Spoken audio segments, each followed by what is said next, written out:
Hi, this is Ben from Turn Sounds, and in a show involving VFX, there's always more than meets the eye. Welcome to Just Keep Walking. This is a podcast focused on the Walking Dead TV show, and today we're joined by special guest Aaron McLane, who is the visual effects supervisor for the show and has been since season 9 right up until as it's still in production at the moment on the final season 11. So yeah, really excited to be talking with you, Aaron. I'm your host, Ben, and this is Isaac as well. Nice to be here. So yeah, thanks so much for taking the time to come on. First of all, I wanted to sort of ask about just to get a bit of an overview on what you do. I've been looking through some of the episodes to look for some shots to talk about, some visual effects shots, but it really reminded me that like a lot of things in filmmaking, your job is sort of at its best when no one notices. So do you have examples of some things that are visual effects but people probably wouldn't think of or wouldn't know are visual effects? Yeah, most of our job is fixing things that are like, oops, that's not supposed to be there, or making things look real that you'd never know that that's a VFX. And sometimes, obviously a zombie's head exploding, that's VFX. Obviously tens of thousands of zombies falling off an exploded bridge, that's VFX. But Alexandria's damage, when you look at Alexandria, and it's destroyed, it's so messed up right now. Well, we have to make it look more messed up than it is because it is in a residential neighborhood. It's actually a town within a town. And the walls are real, the windmill's real, the houses are there, and we're allowed to do stuff to them. But the walls and anything outside of those walls, there's a small town around it, Sonoy, Georgia. We have to make that look destroyed. And we usually cover up the buildings with trees so you can't see them, digital trees. And then we make like the roofs of the buildings look more messed up because, roofs are important, as you guys know. Roof over your head is a very important thing. So we make the roofs look messed up, and that goes a long way because I think as an audience member, you don't realize it, but when you see a roof is messed up, you're like, oh man, can't stay there. There's going to be a leak or something. But it's a subliminal thing. So a lot of like roof damage is something that we do. And a lot of like broken windows. Again, we don't want broken windows on sets that we use because we'll be dealing with squirrels the rest of the season. So, we'll break windows digitally and have like fire damage and roof damage and, bring parts of the wall down that isn't down because if the walls are down, then the fans come in. So there's all sorts of things that we do to make things look damaged and post-apocalyptic when you only have this much post-apocalypse. I'm holding my hands up to a non-visual medium, but you have a small amount of post-apocalyptic damage, and you need to make it look like it goes on for miles. So we help out a lot with that. There's a scene in episode 3 where Maggie has escaped her first encounter with the Reapers. For all she knows, all her friends are dead, and she's the only one. It's a great, really horrifying moment for her. And I love the shot where she's walking across this empty parking lot, and she's walking to this abandoned mall, which is such a cool, creepy location. And we had about 30 feet of parking lot that we could dress because we can't spend the time to cover a massive mall parking lot with leaves and burned out cars. Like, we can't do that. So we made 30 feet. So it's like this skinny track that was as far as her arms could reach of leaves and grass and dirt and car parts. And we put like maybe 10 cars along the edge of that. And then the rest was all visual effects. And that's how you make a good post-apocalyptic environment is you make what the actor interacts with real. Anything she touches is real. And anything that she doesn't touches that we only see, that's visual effects. Interesting, yeah. Oh, that makes a lot of sense. And yeah, it's just something you wouldn't really think about, hey, unless you're looking for it. But yeah. Oh wow, that's cool.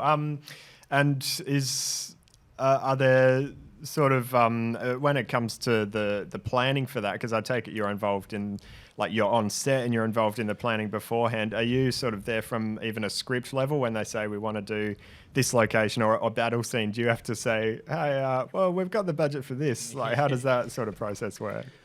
Oh my gosh. So that's primarily my job, is the planning. And I love that part of the job because in the planning process, early on, dreams are big. Yeah. and then you calculate what it costs, and dreams suddenly get modified.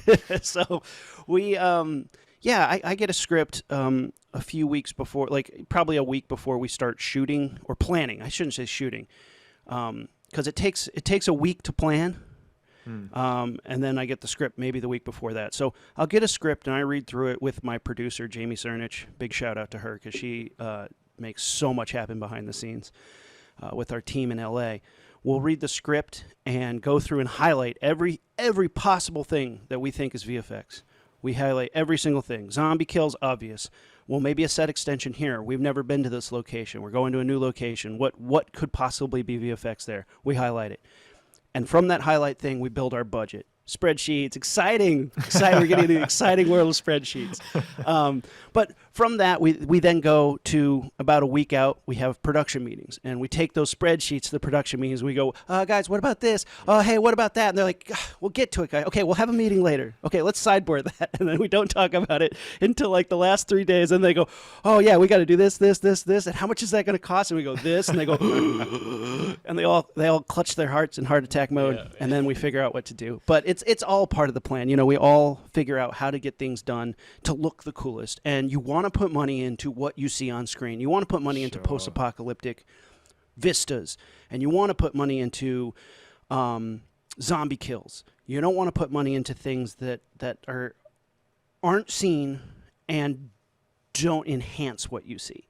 So, you know, an example for that is if you're putting too much money into, I don't know, say, painting out an environment that isn't post-apocalyptic, and we're doing too much work to do that. Whereas an empty parking lot is a perfect canvas. But if I have to like paint out all the people there and rebuild that into something else, that's too much work, and that money isn't seen on screen.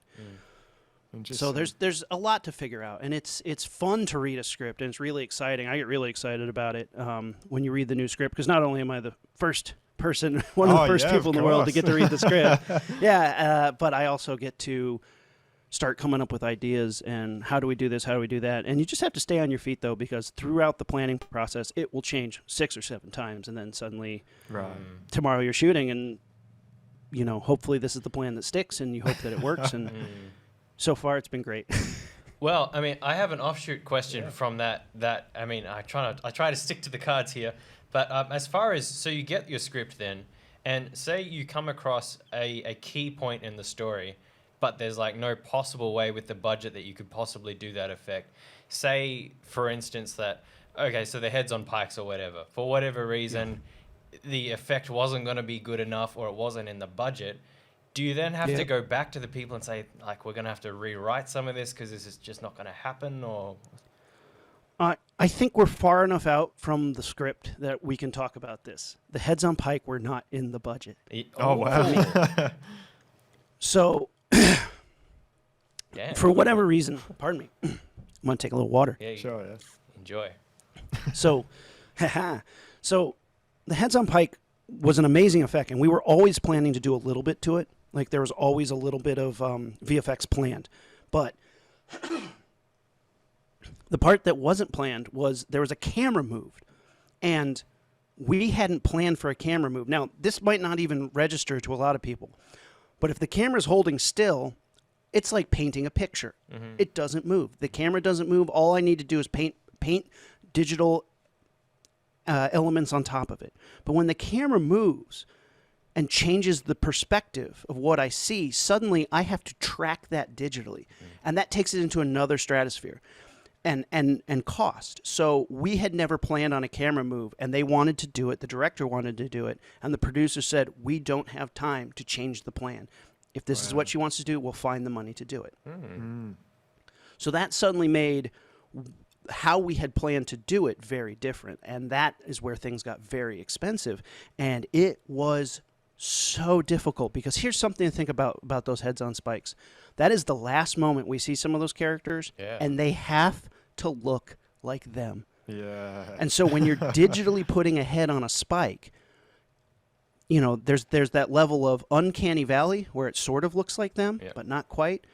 And that we were dealing with that up until the night before we delivered, and it was horrifying, and people were not happy, and it was scary, and they were like, well, we might have to cut the shot, like not show parts of it. Like, are you kidding me? So there's a lot of times when just a simple change and, you know, something as simple as a camera move can really add a lot to it. And everybody's like, well, why did you let it happen? I was like, how did I not let it? Like, when you get to a certain point, you tell the producers, you're like, well, this is going to cost more, and they're how much more? I don't know. We haven't done it yet. So this is the first time I have to do a head on a spike with a camera move. We have to figure that out.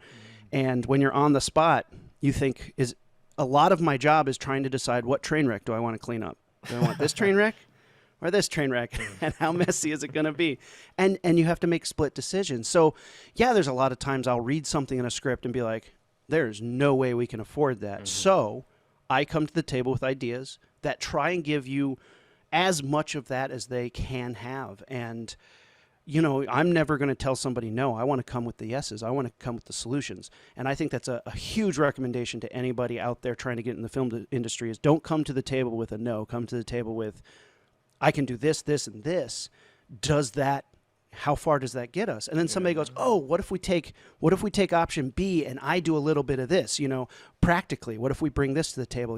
A lot of times me and Smalls Kutcher, our special effects supervisor, and Greg Nicotero, the special effects makeup guy, guru, special effects makeup guru, we'll come together and say, okay, well, if McLane does a little bit of this and we do a little bit of that and then they do a little bit of this, hey, we got 100%. And that's what it's all about. And if we propose a plan and the writers are like, well, that's not what I want, they'll change it. But so far, I think we've always been able to deliver.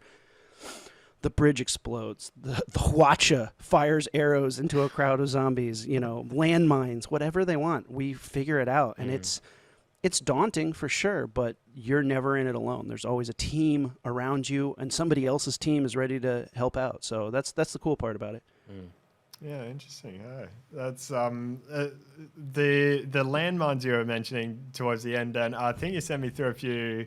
It was either you or Matt Kutcher who sent me through a few videos of showing that mix of practical versus adding some CGI zombies in. Could you dive into that scene a little bit and how that was all done? Yeah, in episode 8 we get this minefield, and you have a huge group of zombies. We have probably 1,000 zombies. Well, in reality, we only have 50. So we already are putting more zombies in, and they walk through a minefield. How do you get them to go through a minefield? Okay, well, we can't have them explode with people and mines in the same place. That just can't happen. That's too dangerous. So the mines will go off on their own, and the people will fall down on their own, and then we'll mix them together, was the plan. And so we would do a 2-pass approach, where we would film the walkers walking. We'd set off a light. There'd be a light that flashed, and a bunch of stunt people would fall down as if the mine exploded around them. And then we'd basically film that exact frame again with actual mines going off, but no people anywhere nearby. And then in post, we would merge those together. And because they're basically the same frame, you can easily trace out the explosion and put it in with the people. When I say easy, it's not easy at all. You have to go frame by frame and trace out an explosion. But it's easier to do as if it was not the same place, or if you were in a different location or had to do it days later without the right lighting. And the explosion goes off. The people fall down. In post, we use compositing and mix it together using a program called Nuke. And it makes it look like a mine went off. And the trick about it is lighting, because when you have an explosion, it creates a fireball and light, and we have to kind of paint that in to the other zombies that fall down. So that's why we had some practical light flashing. We add in all the extra zombies in the background, and when you put it together, it looks like a really cool, creepy scene. And they had this low-hanging mist there, and it was really made for an exciting moment. But yeah, the mines were tricky because you had to do everything basically 2 to 3 times. In a row. So with people, without people, explosion by itself, empty, clean plate, all that stuff. It takes time. And is the mist part of it, was that something completely separate that then you overlaid, or did you have to try and match the mist between the different layers? We wanted to keep all the mist as practical as possible, but yeah, when you trace out something that doesn't have mist, I now have to put more mist on top. So you want to do the mist at 60% of where you want it. So then when we add more mist on top to blend everything together, then we're at 100%. Yeah, nice. That's cool. Go. All right, so I'm gonna be careful how I phrase this one.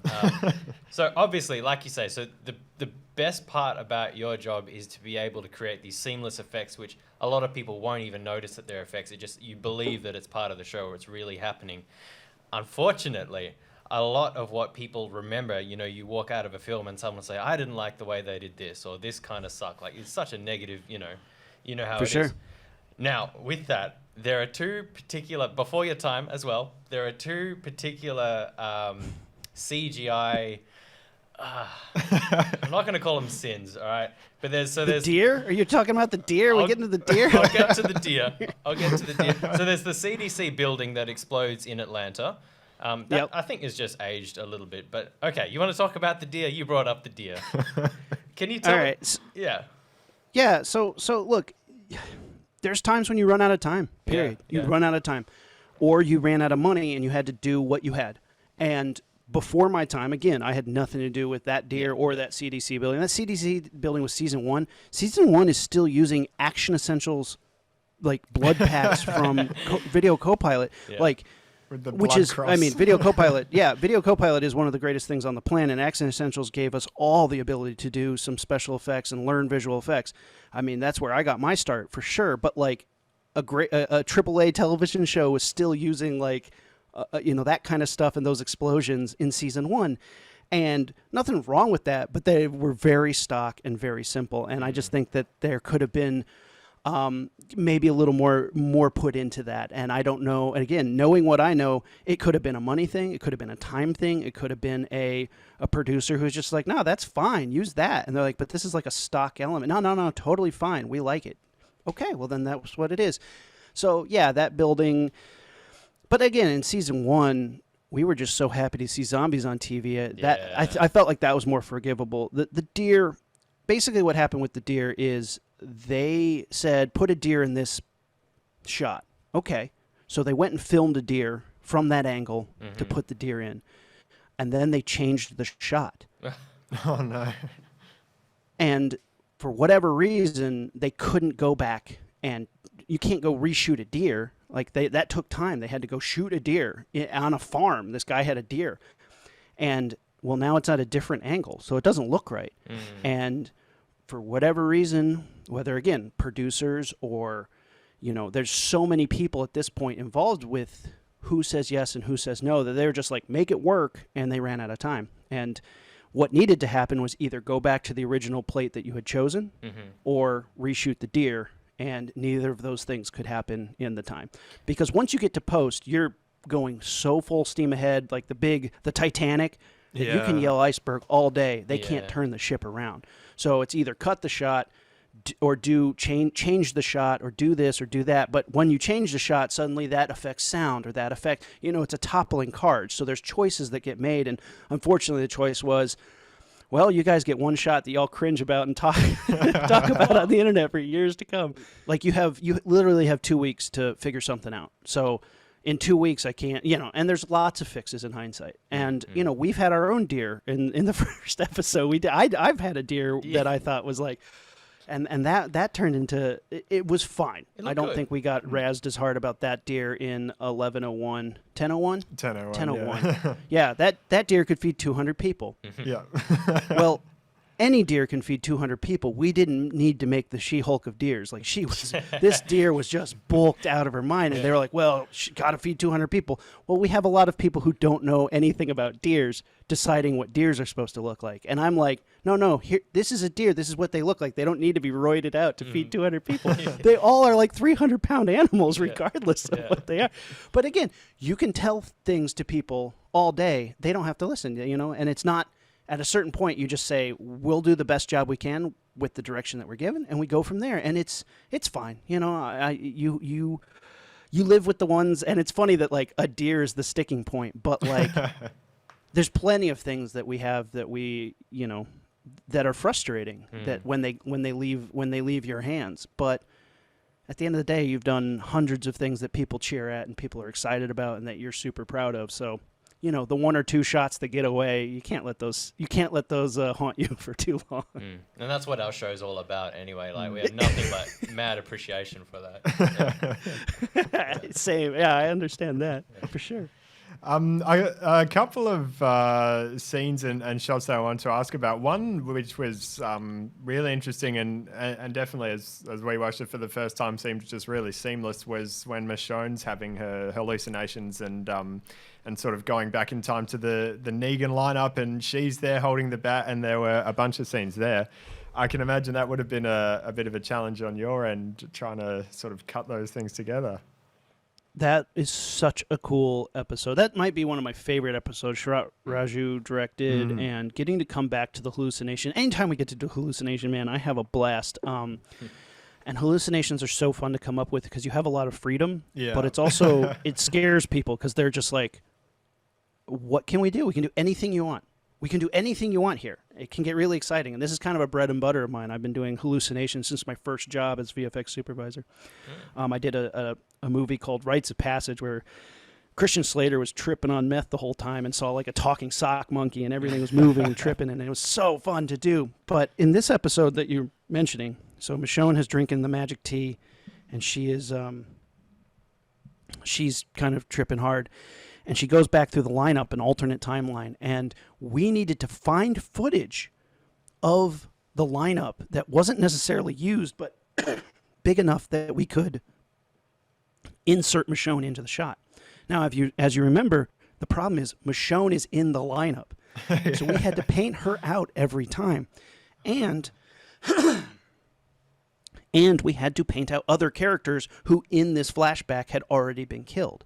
So we shifted people around so that they were in the lineup of this timeline, which is a very tricky thing to do because back then we were shooting on 16 millimeter film at night. So you have this grainy film that you need to remove, and because everything's lit with the car headlights from Negan's posse, we have to change the shadows of how the shadows cast out into the group. And if you go back and look at it, there's an extra shadow there, but we're like, nobody will ever notice at this point. But there's like, wait, and there's a ninth shadow. What?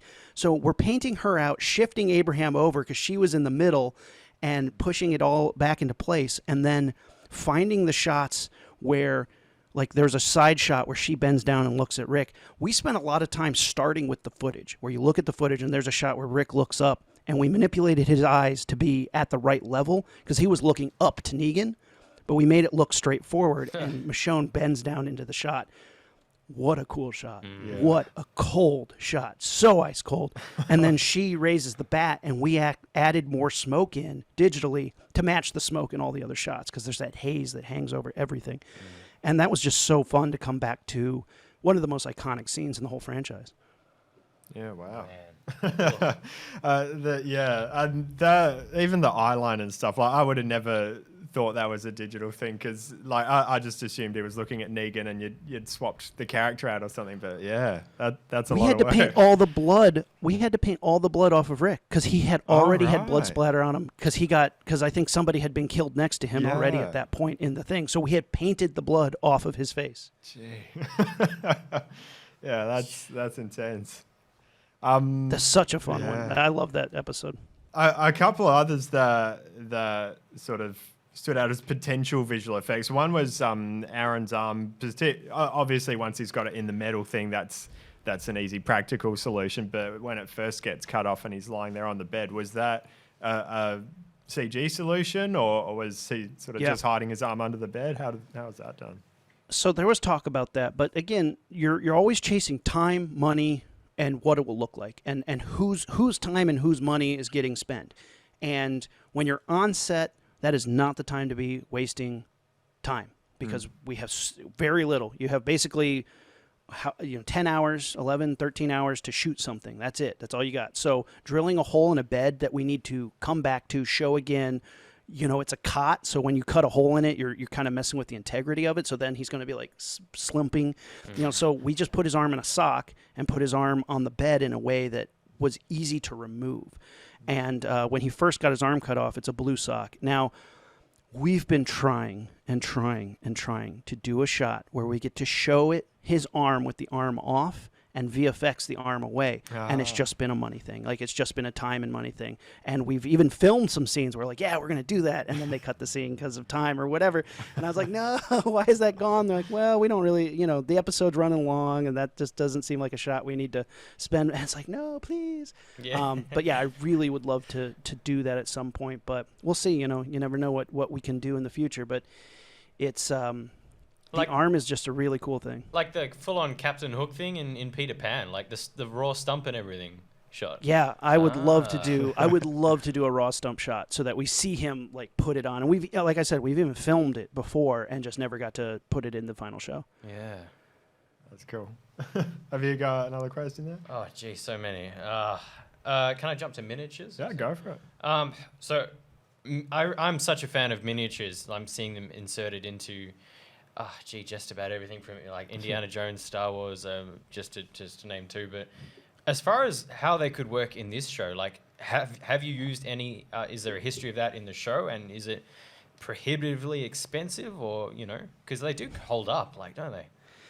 Yeah, they're prohibitively expensive because Okay. you need somebody to take the time to build it, and that means you hire somebody to build that, and it takes them a lot of work. Now, here's a perfect example of where the conversation has come up for miniatures in the past several times, and here's the most recent one: is we want in episode 8, Judith looks out of her window and sees the windmill on fire. Mm-hmm. And we were trying to figure out how to do that, and we ended up just doing it with light and smoke. But there, at one point, there was build me a partial miniature of the windmill and put it on fire, and then I will put that into the scene. And I think that would have been a good option, but it just seemed too much time to take. And again, you're always chasing cost and time. So but that was the last time we had a conversation about miniatures, of possibly doing miniature windmill blades to light them on fire so they spin, you see the windmill burning, and that would have been a really good option for that. Because fire is one of those things that, like, you can make digital fire look very real, and we did it this season when Daryl and Leah were trapped in that cabin that caught on fire. That was all digital fire, but a lot of it was images of real fire, mixed with digital. So the more real fire you have, the better. But there was no real fire on set because we couldn't get the fire that close in that small a space to the actors. That was just going to be too much. Insurance companies were like, "You want to do what now? Put them where?" Yeah. On fire, you say. No, we're not doing that. So so a lot of that was digital fire. But again, the digital element can be a picture of real fire. Like, we'll go burn a piece of wood and film it on black and then composite real fire in. So even though we're manipulating digital images, it's still at one point was real fire. Yeah, but just a cost. Anytime you can get real fire, real smoke, it helps. That's cool. Another hallucination flashback was in 905 when, well, there's a few of them, obviously. But that's my favorite episode. It's favorite such a episode good ever. episode. 905. A particular one that I'm interested in is Shane, when you get a few shots of Rick walking through the city on the horse back from very first episode. How did that happen? All right, so we went back to the footage first, and we said, what can we use from the original footage? And there's a shot where he comes around the corner in abandoned Atlanta. So we took that shot again, and we basically turned it into a CGI plate that we could use. We projected it onto geometry so you could have movement, and it would still look like you were there. And you could kind of move with Rick, because they wanted to do this cool camera pull through the cop car to reveal Shane. And so we took an image from the original episode and projected it onto 3D geometry and added a few other pieces so that it felt a little different.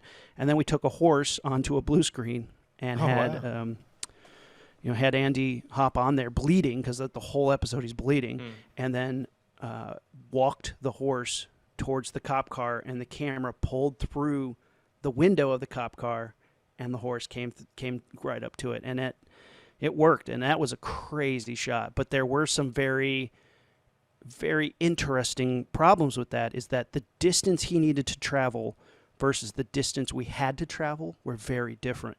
So we had to kind of create that look in post so that the horse didn't move too far too fast. And that was a very, very tricky thing to pull off because in the space that he only walked maybe 15 feet, the actual horse did. But when you look at the distance between the cop car and the environment that we had, that had to have been twice as much. So we had to really manipulate the timing and the digital camera move to make that work and not make it look like the horse was just like, oh, going so fast. Yeah. Yeah, right. So did you say the car and the horse were on the same blue screen set? Yeah, okay, wow. And, so we were like, okay, so we were trying to figure out, blue screen and green screen. There's always, which one do I pick? And the first thing you go to is, what are they wearing? Well, if somebody has green on, we'll go blue. And so we had gone blue also because we were outside, and I like the blue reflections to be different. Mm-hmm. But then we get there, and the cop car is blue. Oh, bright blue. And I was like, how did I not know this? I've seen the show. It's the blue car that flips over. Anyway, we figured it out. I mean, a car is an easy thing to, again, trace out. We rotoscoped it, and were able to maintain the blue successfully. Oh, nice. Yeah, well, that kind of like I don't need to ask that question anymore. I was going go. to say the costume department. How much do you liaise with them when they pull out a walker? Does it need to be purple for or blue or whatever it is? But yeah, we always try to communicate. But the funny thing is, you just never think that something's going to be blue or green, and then you show up and something is blue or green, and you just have to work it out and see what you can do. And sometimes you're in a pinch because like Carol wears almost all blue, and yet. At a nighttime scene, in 901, the first scene I ever did was the glass museum floor collapsing, and we shot parts of those on a blue screen, and Carol wears all blue, so we just had to roto her out. Just paint her and there's out nothing completely. you can do. I mean, it's been established that she wears blue through the whole episode. You can't just change it for that one scene. And we needed to use blue because other elements are green, and it's nighttime inside, so There's all sorts of things you could have done, but we had to move forward. We had already made the choice, There you go. Interesting. Well, yeah. While we're on 901, one shot that looked sort of particularly difficult when it comes to rotoscoping and stuff is the crows all coming out from the grass. How was that sort of done? Well, so the fun thing is sky is keyable. You can key sky out, and if it's bright gray and flat, man, I can put anything you want up there. So we actually didn't need to roto anything. And the murmuration of crows. So we did so much research into murmurations, and the team that did it, I believe it was Picture Shop VFX, which is now Ghost LA. Ghost VFX. They did a lot of research into how to create a particle system that did that. And it's one of the weirdest natural occurrences. When you look into it, you're like, why do they do that? How does that work? And it's just this undulating blob of birds all flying in a cohesive but random fractal direction. It's incredible. And you can't believe that nature somehow produces this. So how do you do that digitally? Well, you have to teach particles to do that with a lot of bizarre physics calculations, and suddenly it starts looking like that. You're using fractal noise and all these different forces that make the particles float around, and then at the last minute you say, okay, particles are birds, and then we've animated some birds to do that. And it was a challenge, and it took a long time to make it feel realistic. And even if for whatever reason your eye doesn't quite believe it, as soon as you throw in the sound there, you're like, absolutely those are crows. Yeah. Like without a doubt. Yeah, and it worked out. Yeah, I think it did work out. But like every now and then I'll still see the murmuration in the sky, like a real one. I'll be like, oh yeah, that was fun. Yeah. And particularly in the first shot where they're coming out of the grass, from memory, I think the camera's moving a bit, which... it's a drone shot. Yeah, it was a drone. Did you have to paint out blades of grass? So because they didn't just come out from behind the grass into the sky, they were coming out in the grass, essentially. Yeah, so we'll digitally put blades of grass in, and right. Luckily it was just everything was waist high grass. Oh, that that's lots helpful. of people were allergic to. Everybody was itchy that day. But we'd put in some digital blades for the birds to interact with. Nice. Yeah, awesome. Very cool. Well, back to 905. There's, and I'm guessing this is visual effects at least. It doesn't really look it, but when there's the crossfade for the 6-year time skip, and all the trees grow and everything, obviously they didn't leave a camera for 6 years. So was that a CG thing on your part? Yeah, so yeah, we had to leave the camera for like, so basically we filmed it, and then like hours later we filmed the rest of it. Okay. And it was one of the hottest days of the year. It was so hot. So we filmed it, and you take every measurement of how the camera, the height, the position, the angle, every little piece of it, and you have to set that up back to the exact specifications. Wow. And that's a little tricky. You know, you have to be so precise with it. And there's not a barn there. There isn't a real barn there. We put that barn there so that the dilapidation of the barn could reflect the time jump better than just a tree coming down or something like that. So anything that you see change, because it's the exact position, the difference was we let the grass grow. So we came back there like a week later, and the grass had grown. So the grass grows. We had trees knocked over. We had trees get taller. All that's digital, but the base plate is exactly the same with longer grass. Interesting. Yeah, wow. But it was fun because then you had to have the camera move to pull off of that and come back to, I believe it's the first time you see Magna, and she says, run, and she chases after the zombies. I was like, that's awesome. And Luke. Worked out. Yeah, Luke's a favorite of ours. Have you met Dan Fogler? Have you worked? What's he like? Tell me about Dan Fogler. I mean, he's just so funny. He's always got some funny joke or little bit going on. He's just a funny guy, like, very smart, really clever, and just gung-ho, man. He goes all into it, whatever he's doing. I mean, his poor mace, he has this cool, it's made out of motorcycle gears, his mace. Well, the motorcycle gears, the real one is like so heavy. You can't possibly swing it all the time. So they have a plastic one, and every time in like the 10-11 battle, the battle scene, where the Whisperers send the Horde after Hilltop, he broke the mace every take because he's swinging it hard, and he's full on into that. And you give him credit for selling it, but those poor prop guys have to repair it between every take and glue a mace back together just to be smashed. But he's hilarious. He's really smart, really funny, fun guy, nice dude. Tell him I say hi. Please do. Hope I get a chance to. Absolutely. Well, yeah, we're definitely hoping, because he hasn't been in 11A so far, so we're very, very much hoping we see him in the rest of the season. We'll see how we go. When it comes to stunt doubles, do you do a lot of face swapping, face removal for things like that?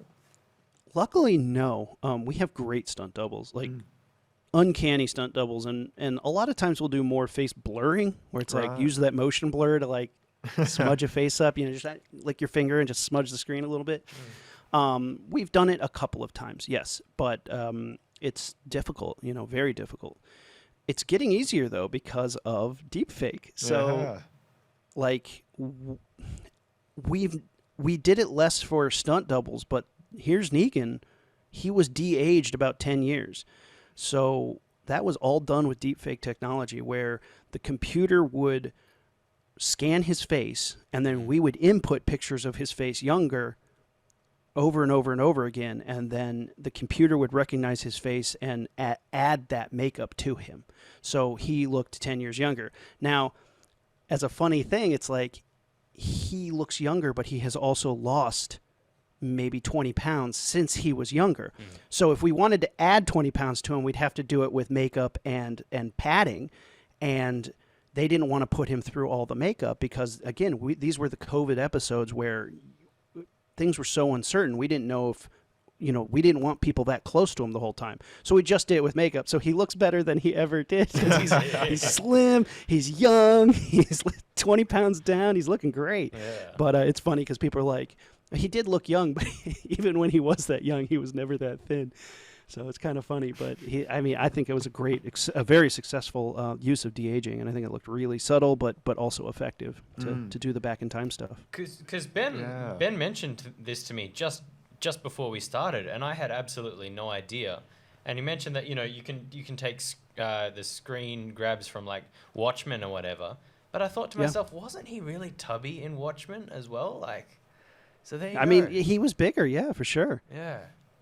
And sorry, you go. I was just saying, it's wild, the technology, and we had lots of different things, but up until 1101, 10, 126, Here's Negan had the most VFX we had ever had on any episode ever. There was over 500 VFX shots. Every single shot that had Jeffrey D. Morgan in it was a VFX shot because he had to look younger. No way. And we all know what bad de-aging looks like. So, like, the fact that it never even crossed our minds watching the episode that he was de-aged. Like, we just figured he'd, trimmed his beard or something. But, like, yeah, that's really well done. It had to be subtle. And this was something that we pushed for because we could have done the waxy robot. We absolutely could have gone there. And, we were showing, like, if we put, if we do this to him and we take it, here is the 120% version of this. And we can do that, but we don't want to do that. The subtler it is, the less you'll notice. And this is something that I always work towards, like in, I think it was 916, the Blizzard episode, people's breath. We've all seen bad breath. Social Network, horrible breath. Every time somebody's talking, it's like, they're like breathing dragons.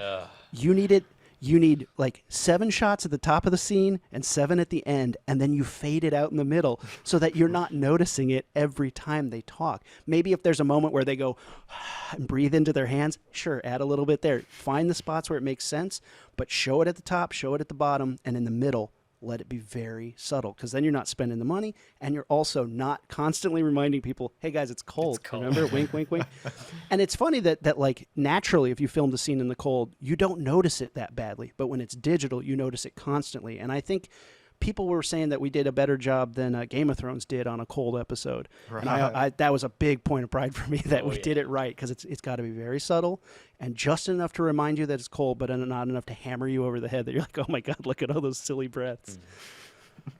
Well, speaking of Game of Thrones, that leads into... Man, that's my last question. Oh, okay. Save it for later if you want. Okay, yeah. Okay, but while we're on 916 though, and the snow, how much of that was your job?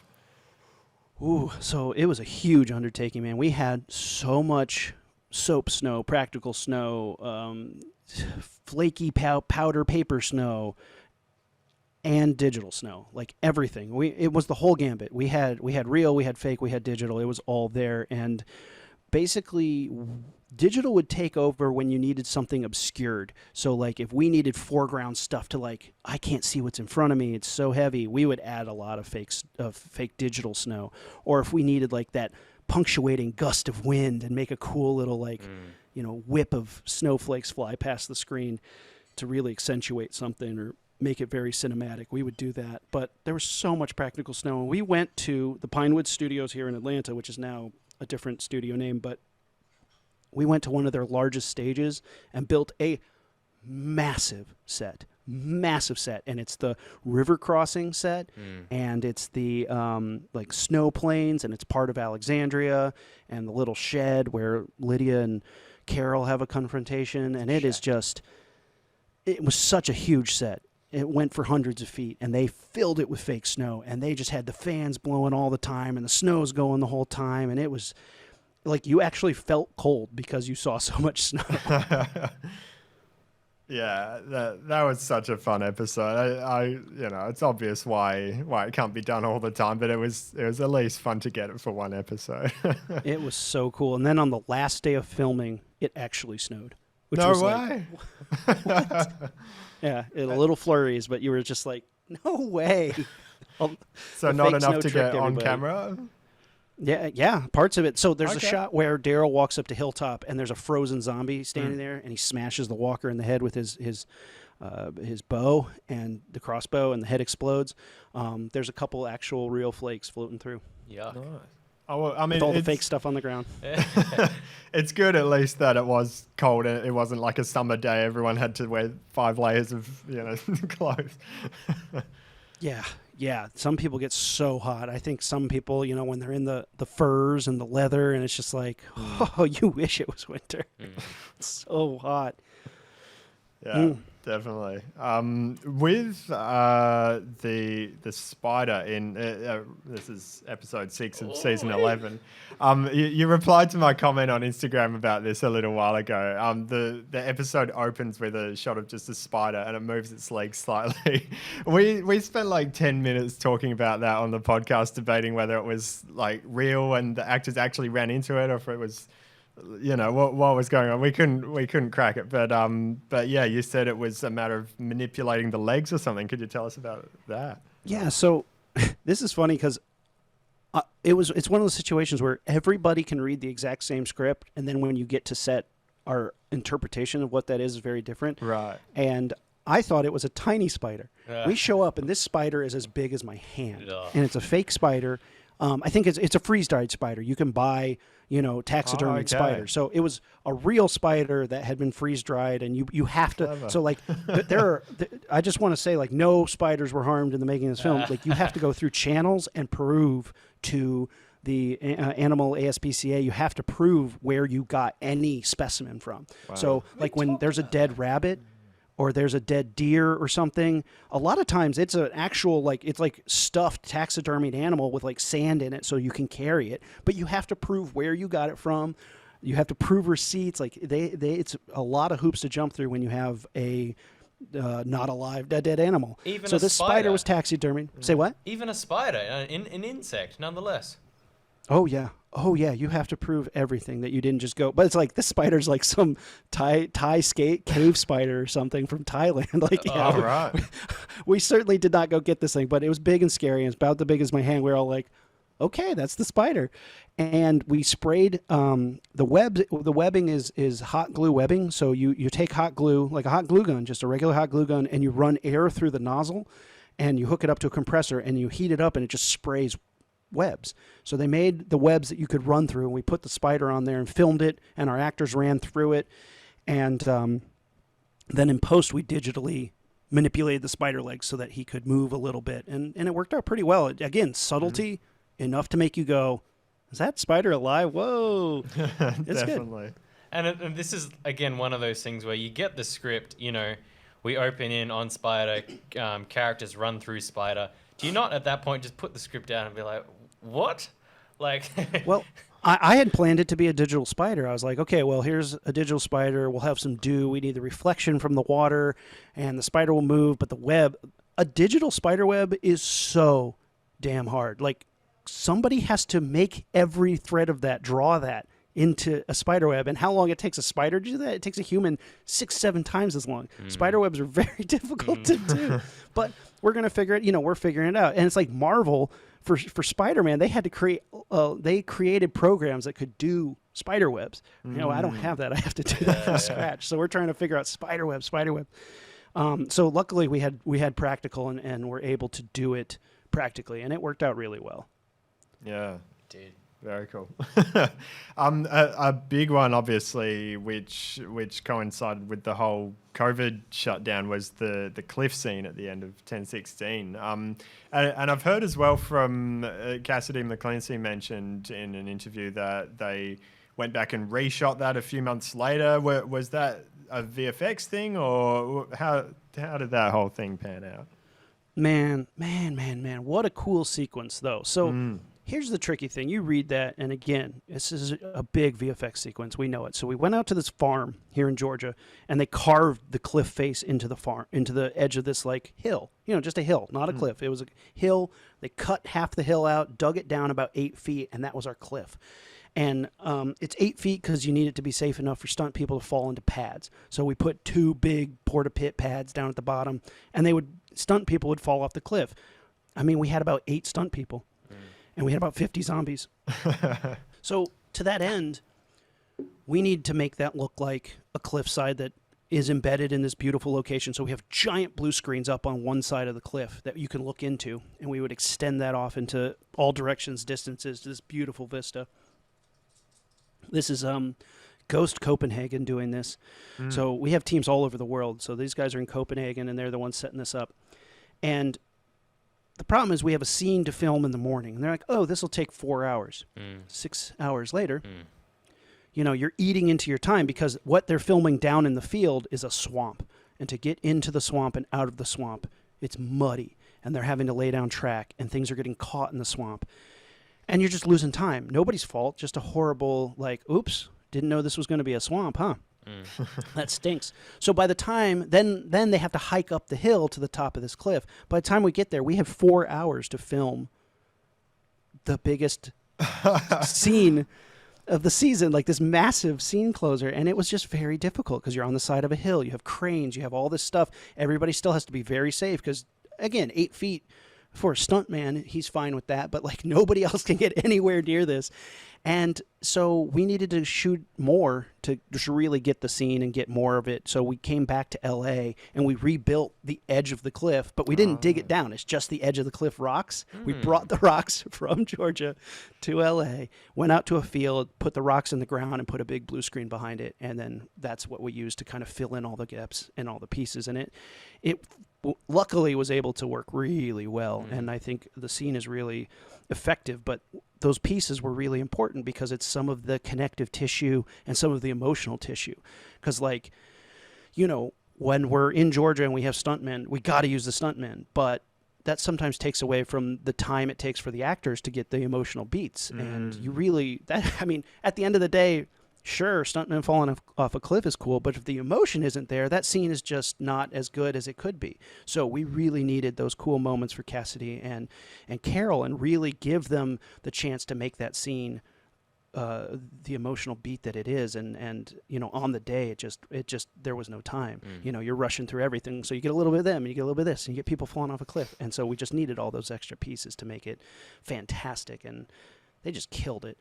My favorite shot from that scene is when she throws the mask over and it just floats to the sky and turns towards them. And like, that's all digital. That's all 100% the cliff. Everything, that whole shot is fake. Right. Beautiful.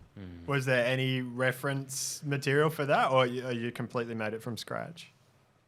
We threw the mask off at one point, the 8-foot cliff, and filmed it in slow-mo so we could see what the hair did and stuff. But for the most part, it was all digital. Nice. And then it was a very interesting challenge because they didn't want this to be a gory scene. It had to be a beautiful scene. So how do you make zombies falling off a cliff beautiful?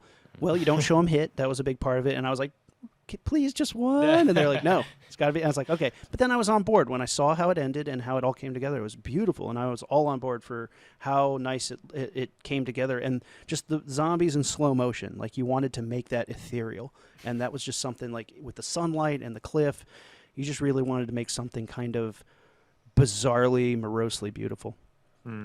Absolutely. Yeah, definitely a favorite scene there. And especially, I'm big on the music side of things as well. But seeing all that come together, I really love it. Bear McCreary, man.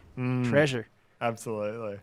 We're coming close to about an hour. How are you going for time? Definitely we don't want to dig into your morning too much. I'm great, man. Yeah, I got time. Okay. I'm off for a week. You know, we got time. Nice. Sweet. All right. Yeah, have you got another question? All right. I'm going to dive into this one. So you must know of, briefly going over to The Mandalorian, right? There was that one shot in the second season where you got a guy in the background.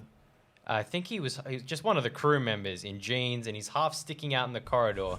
And they and they went back and they painted him out a couple of days after it went crazy on the internet. Similar thing with the coffee cup in Game of Thrones. Question to you.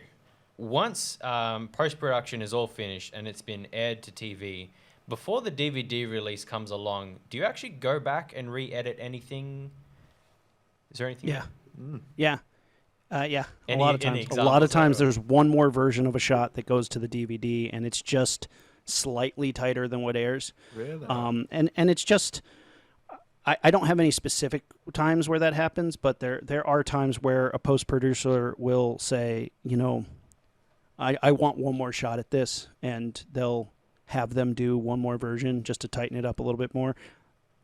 At the end of the day, it's usually pretty imperceivable what it was or wasn't. Yep.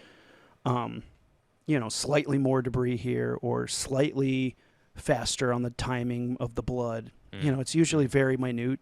And at the end, it's funny because, like, what people will care about, you know, so far removed, they'll look at it and they'll go, well, this is fine. Why are we? It's like, because you asked for this to be done. And they're like, oh, well, it's fine. It's fine. It's like, it was such a big deal the day of, and now it's fine. And it's just, it's so there's slight differences, but it's usually imperceivable enough that's like, I can't even think of one that I'm like, you'll notice this on this DVD, but it's like, it's usually just, like, maybe there's a shot at the end of somewhere in 10 where Daryl's looking over the cliff and you see all the alpha herd below. Yeah. I think there's a difference in dust level between the Right. Blu-ray and like what aired, and it's just enough to like obscure some things that were a little bit, hinky in the way they moved or something like that. But it's very minor. But I will say we do paint things out that we notice, because on the episode with the heads on spikes of the fair, I am in the studio for Talking Dead. I actually got to go see it, and I was there to watch it. Yeah. And we're watching it in the green room, and I'm like watching everybody as they're crying at the heads on spikes, and I'm like, yes, this is so delicious. Got him. But during the festival scene, there's a shot, and I'm all of a sudden like, oh, there's a crew member in a giant light just right there. And I was like, I'm like in the studio watching it, and I see it. Nobody else saw it, but I'm whacking the post producer who's there with me, and I'm like, Ryan, did you see that? And he's like, oh no, and he like runs out and makes a phone call, and it was fixed for the next week. Like, we got it painted out, and it's not there in the DVD. So anybody was like, I seem to remember there being a guy there with a light, and they're like, no, there's not. Unless you were there that one day. Yeah, we're very lucky. We do have to paint out cell phones sometimes. The actors will have like a cell phone in their pocket, and like you can't see the phone, but you can tell that it's a phone in a pocket. So we'll paint out the edges of the line. But we've been very lucky, knock on wood, to not have any Starbucks cups or anything too ridiculous. A lot of airplanes. We have to paint out so many airplanes. Of course. Yeah. Not helicopters though. You keep all those in. Only the black helicopters. Yeah. Yeah, wow. I remember there was a shot that went online, and people were pointing at it as, "Oh, Beta's got a phone in his pocket," but it was a production still. It wasn't actually a screenshot from the episode. It's like, well, it's like a behind the scenes photo. It's not even from the. That sent a panic. I am literally scrambling through footage because we're getting ready to have a team paint it out. Like, I'm literally like, we need to find people to fix this. Who's fixing this? Who can fix this? And then suddenly they're like, we can't find it. Are we sure this is real? And then they're like, oh, that's not even a take. Get out of here. Happens all the time. Yeah. There was another one. It was a shot where they were like, Carol still had her COVID mask on, they thought. And it was like, and we're looking for it, and it just wasn't. But it was just, again, a still that they thought she had it on during a take, but no, because during rehearsals, all the actors have this like plastic shield on, and that's how we do our rehearsals, and then they take it off for the take and then put it all back on. Okay, interesting. On 10/16, in particular, obviously there's lots of scenes with the walker herds, but when they're all coming together and compacting, sort of as they're approaching the hospital, how much of that, because obviously it was filmed before COVID for most of it, so you were able to have more extras than you would otherwise, but how much of that was CG? So again, we only had 100 people. We had 100 people there that day, and you try to have your density match what you want to make the density later. And so there's thousands of walkers there, and a lot of times people have heard about tiling. Like, if you have a soccer field stadium and you film this part, and then you have the people move over and you film that part, and you have them move over, and then it looks like it. Well, you can't do that with walkers, because by the time you were done, the light would shift it. You can only do it while the light stays the same. And because if the shadows change, the guys in the upper left corner, their shadows will be pointing up. The guys in the lower right corner, their shadows will be pointing down. Like, if the light changes too much, your tiling doesn't work. So tiling is so difficult in a instance that isn't a movie theater or a soccer stadium or something like that, where like something that you can control the light on. But we're outside in a parking lot in an abandoned hospital. So we had to just go and do the digital thing, and it was very tricky, but very cool. I think at the end it looks really cool, and we just spent so much time being like, does this look like they're compacting? Does this look like they're swirling? And how do you make that work? Because when you read in a script and then they begin to swirl, walkers move so slowly. How long do you have to hold on to a shot to see them move in a circle? So you have to infer movement. So sometimes it's not just you have walkers in the foreground that take like 4 steps this way, and you make sure that the walkers in the background take 4 steps the other way, and it looks like they're swirling. Clever. Such a tricky shot to get right as well, hey? Yeah. And, anytime you have thousands of zombies, it's very tricky, because the digital zombies don't behave They're very fussy, and it's a lot of work. And at the end of the day, I think we've worked on it long enough that we have a system that works really well. But getting it there, a shot like that, getting it there, because like you'll have when you have thousands of zombies, the computer is, kind of approximating some things, and every now and then, like there's a zombie in a car who's just like stuck there, and you're like, what? So then you're like, computer, get rid of that zombie stuck in the car, and it's like, okay, now like 4 zombies are stuck in a street light, while hey, he's not stuck in the car, right? And you're like, yeah, but now these ones are acting weird. Come on, computer. But it's it's all about just finding the right sort of combination and the right sort of equation on the sliders, and then it'll work. It looks awesome. Could I actually ask one follow up on that one? Quite often, speaking very frankly, if you don't mind, Sure. with the horde shots, especially from top down, I find even though I'm looking and I'm trying to look like they used to do in sorry to bring it up, the Star Wars prequels, where they'll like take one actor and then multiply them a couple of dots around the place, and that's how you can fill up space. I'm looking out for that. I don't see it, but what I do see quite often is a kind of washed out look, generally a very muddied, because they're all like dirty, they're all degrading and all of that. I wondered to myself, is it at all possible for you to take like, I don't know, 5 out of every 100 walkers in a spread out space and like raise the I'm just going to say color because I don't have the words. Sure. So saturation. Saturation. Yeah. So you're looking for the saturation, the color. So we're always fighting that. It's if you make them too bright, you notice them, and your eye immediately goes to that one guy in a pink shirt. Yep. Or the guy whose blue jeans are too much. So it's one of those situations where it goes through, a bunch of people, and if everybody's noticed it's too bright, you just keep dulling it down, and then suddenly it looks like this muddy thing. Yes, we can, and yes, we do, but then you find that you don't want that, and you go back to, and it often will get muddier as it goes along, but because the zombies, you don't want to call attention to any singular zombie, or you don't want to call attention to it, that it ends up they just kind of get muddied out, because it's amazing how you'll be looking at it and suddenly you'll be like, that guy has a very distinct plaid pattern on, and I can't not look at it once I see it. And you have about 20 different walkers to 20 to 30 different walkers, and then their clothes are randomized.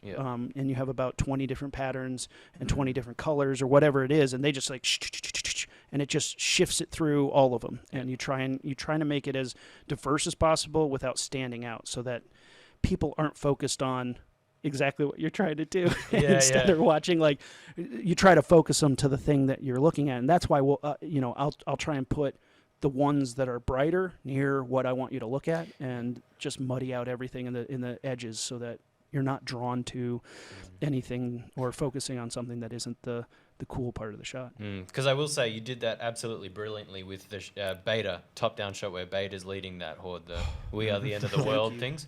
Beautiful. Yeah. So every now and then I get to do a shot, which is fun. Right. I'll get on the box and just do it myself.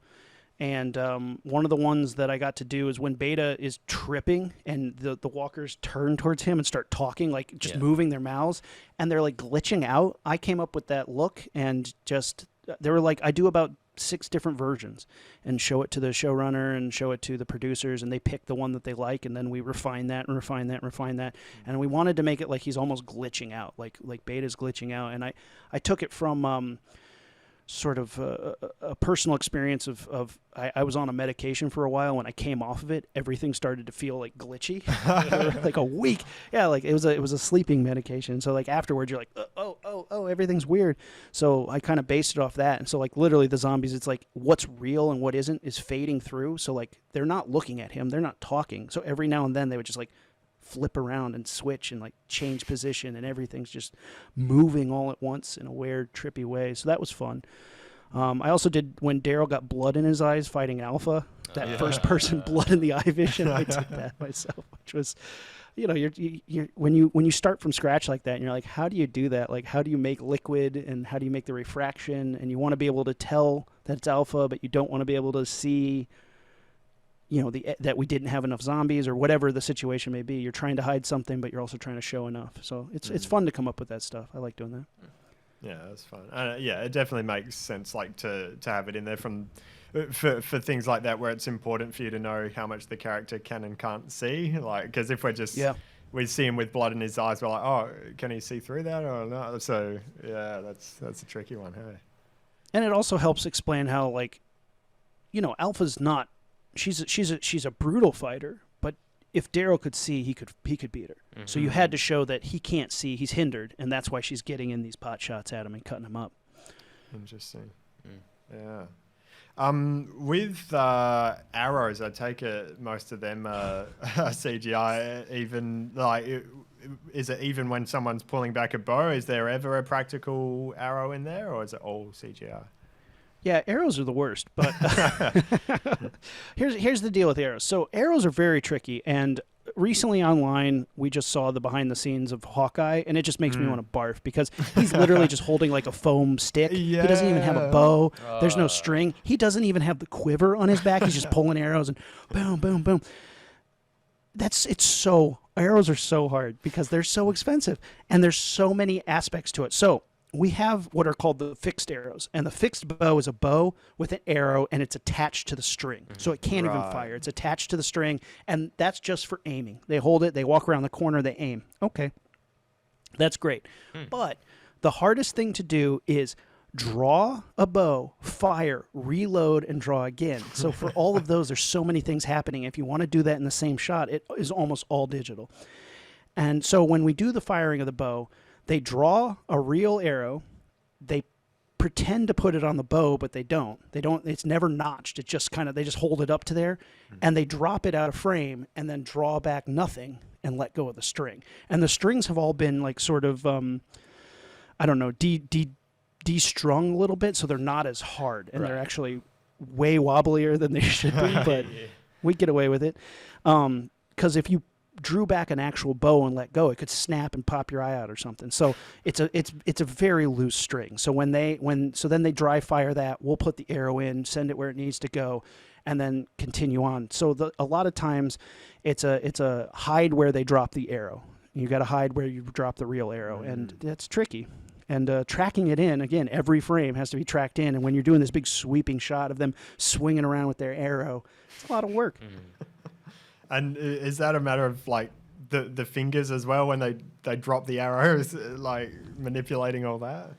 Yeah, and it's about training. So the actors need to know how to, what looks natural when you hold a bow, what looks real, and they have to work on it. It's not natural. So, how you do it with your two fingers and you pull it back, or if you're doing it with like a knuckle notch type thing where you're holding it back like that and you let go, they have to work on that so that when you don't have an arrow there, you're kind of lined up naturally. And, sometimes not recently, but I think there's one in episode 8. I wasn't there yet, but they always bring it up as like the guy is just not even pulling back the string, so we have to paint the string out and then put it back. Like it was somebody in the background who's just like going, bah, bah. They thought they were Legolas.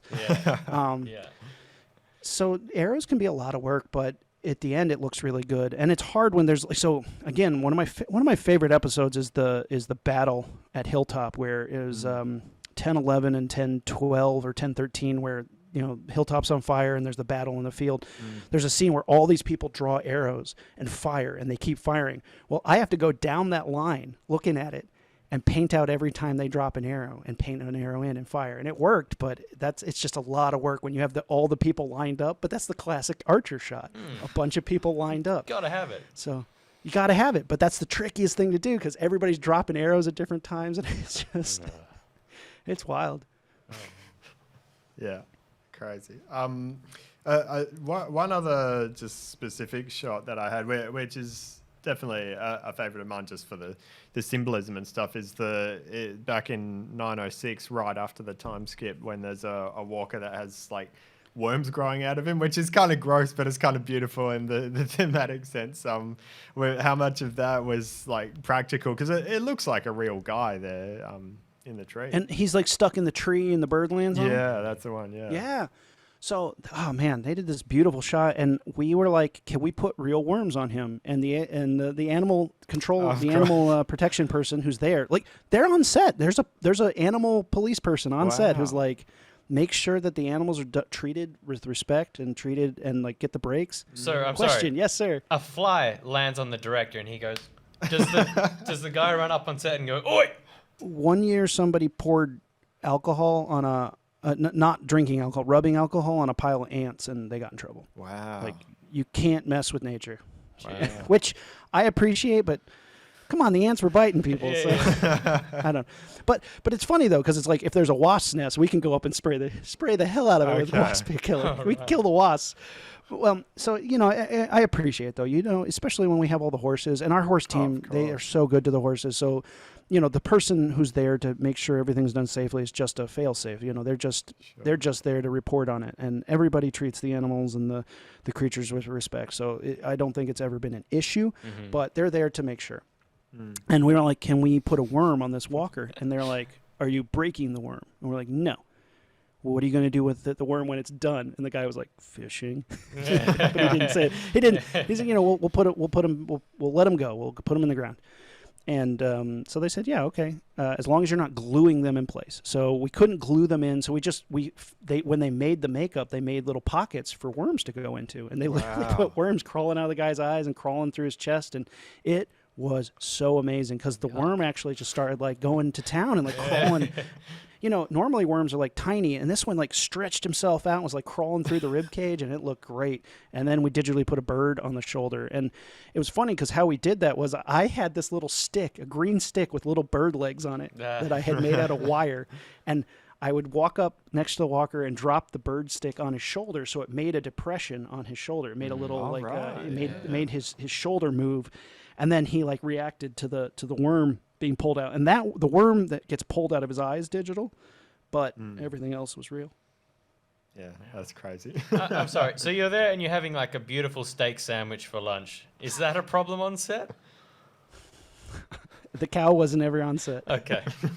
If the cow was on set and now we're eating him, there might be some words. I mean, it's over the top, but at the end of the day, when you hear how some animals have been treated on sets, like you just have to be careful. So again, I appreciated it, even if it is like, really? Come on, this is overkill. Watch the Swiss Family Robinson sometime. Yeah. Watch The Wicker Man. I mean, come on. I mean, yeah, there's so many. Cannibal Holocaust. Oh my God. Oh yeah, that's like, next level.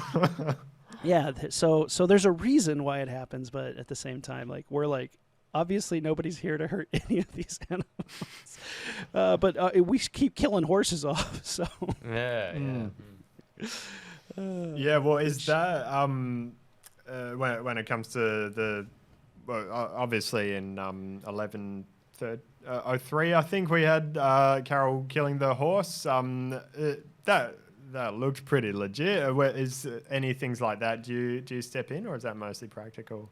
That ended up being practical. We were prepared to help out where needed. That's kind of our job. Wherever you need us, put us there, and we'll make it happen. But so the horse laid down, and she brought the bull underneath the real horse's head and brought a fake knife towards the horse's throat. And then you cut really close, and it was a fake horse head that looked just like the real horse head that Greg's team made, and it spurt blood.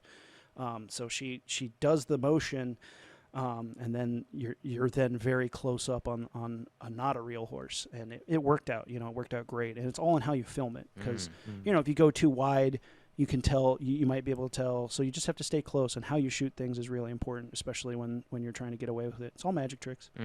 Seamless, yeah. That's cool. Yeah. One was at the start of season 9, so probably pretty early on when you started on the show.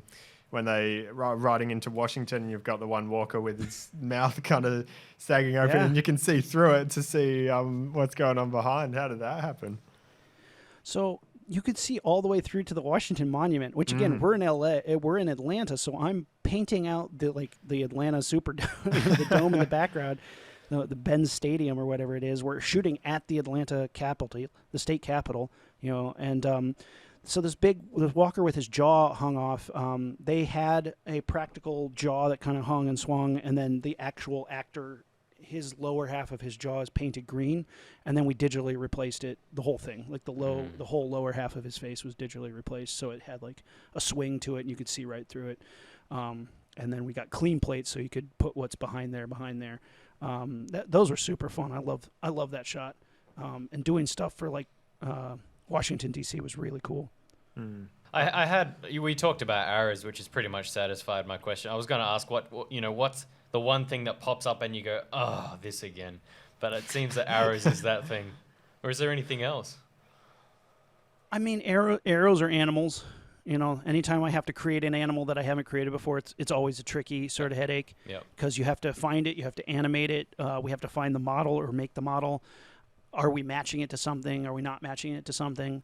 Animals are tricky because you can buy people walking all day. I can go out on the internet. You can go out on the internet and find, hey, I need a walk cycle. I need people cheering. I need people dancing. I need people fighting. There's libraries and libraries of people animations. But animals are a bit trickier because it's very hard to suit an animal up in a motion tracking suit and getting them to do what you want them to do. So it has to be hand animated, and that takes time. It's tricky and a lot of work. So animals are tricky and arrows are tricky for sure. But usually I'm just very excited if they're doing cool things. If the arrow is doing something cool, I'm all for it. If the animal is doing something cool, let's do it. Make it worth the time. So I'm always excited when I read something that's challenging because I want to conquer the challenge. But it's sometimes like, oh man, we're gonna have to do this, and they don't even like, I don't even get to kill that zombie, boo, something like that.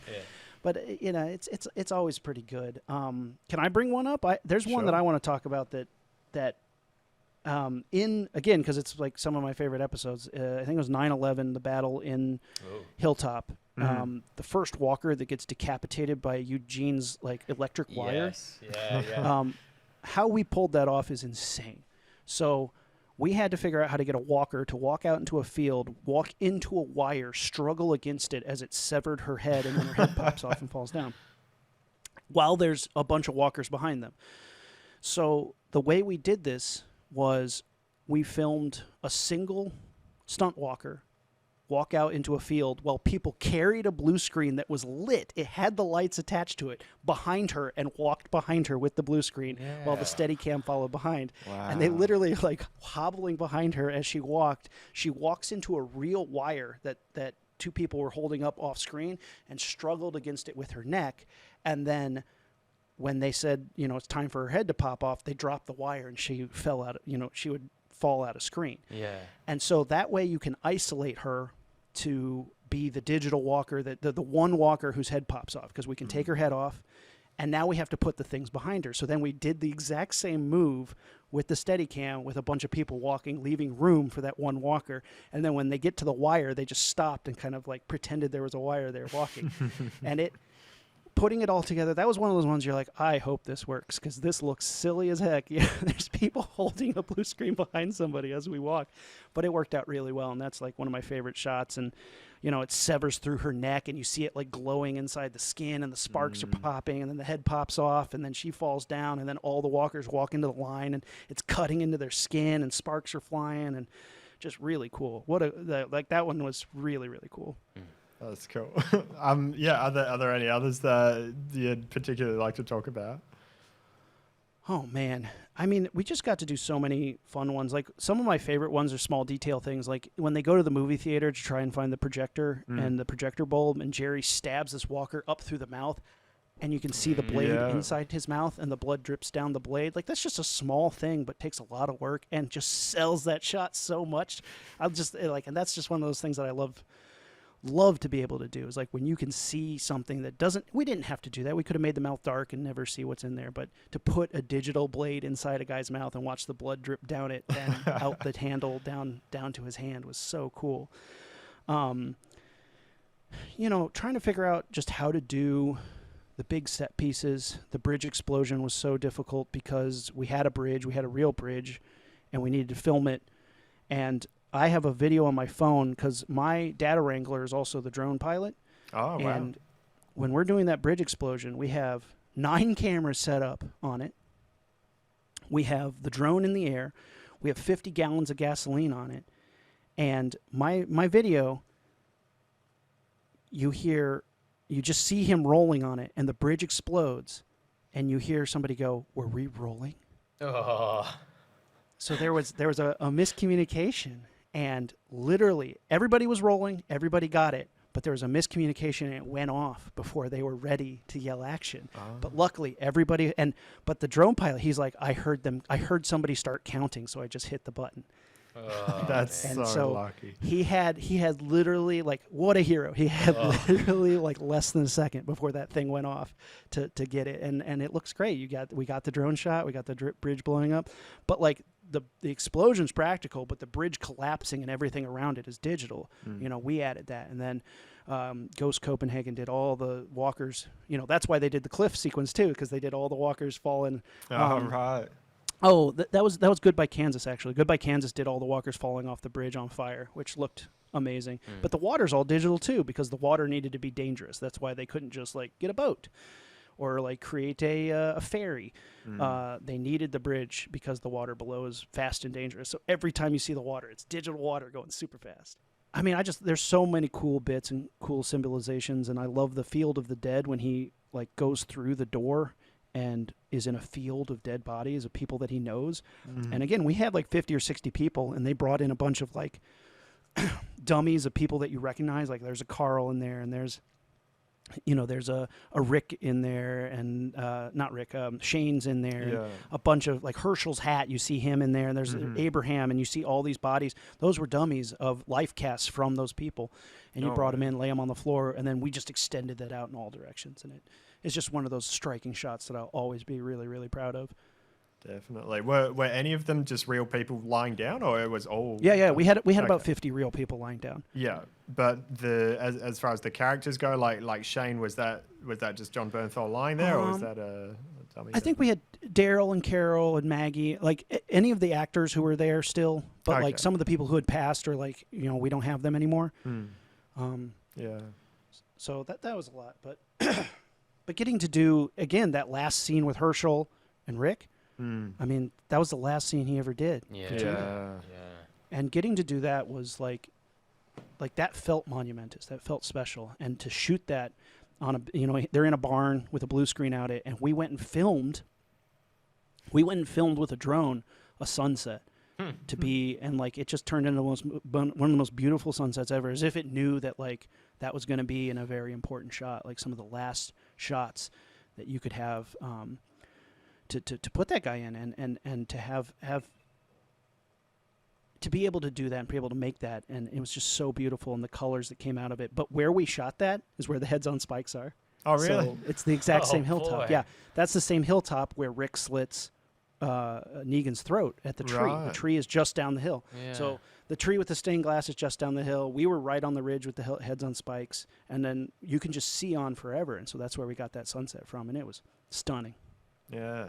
Wow, interesting. That I didn't actually know that it was the same hill where they shot the heads and Rick versus Negan, because I remember there were like crazy fan theories, like really crazy ones. At the end of season 8, when there were like fence posts in the back of the shot, they were like, oh, this is gonna be the spikes. So no, it's a little. It is the same. I mean, it's a place to film that's close to us and looks awesome. I mean, it's just a beautiful shot. I mean, it's the same. We shot a lot of when Carol and Daryl are hunting Whisperers, and they kidnap that one Whisperer, and they see the Whisperers on the hilltop. Like, that's the same spot, just facing the other direction. Like, okay. You go, there's lots of locations that we reuse just because they're close and they work, and they're as long as you just make them look different, it's fine. Hey guys, that brings us to the end of the interview, but we did record one more message with Aaron just afterwards. And guys, I have a podcast. It's called the Launchpad Podcast. You can listen to us wherever fine podcasts are listened to. But we're on Spotify. We're on Apple Podcasts, SoundCloud. Our website is launchpadpod.com, and you can follow us on social media at launchpadpod. We have fun. It's a good time. Definitely. And that's a good segue into one of our other podcasts, Astromech, talking about Star Wars as well. You've done some pretty decent Star Wars discussions on Launchpad as well. So definitely check those out. But Launchpad, I remember, I think it was the prequel discussion one that I really enjoyed. out of them all. But yeah, there's a lot of good stuff on Launchpad, so make sure you go check it out. Oh, thank you. Appreciate it. Yeah, we're just two roommates talking bullshit, but we haven't been roommates for like 10 years, so but we still call each other roomie. It's a little funny. I wondered what that was. Yeah, okay. Sure. Yeah. I mean, we were just roommates and we were like, hey, people laugh at our conversations. We're like, which Punisher would beat which Predator and stuff like that. And then suddenly let's record it and see who laughs. And it's been a lot of people.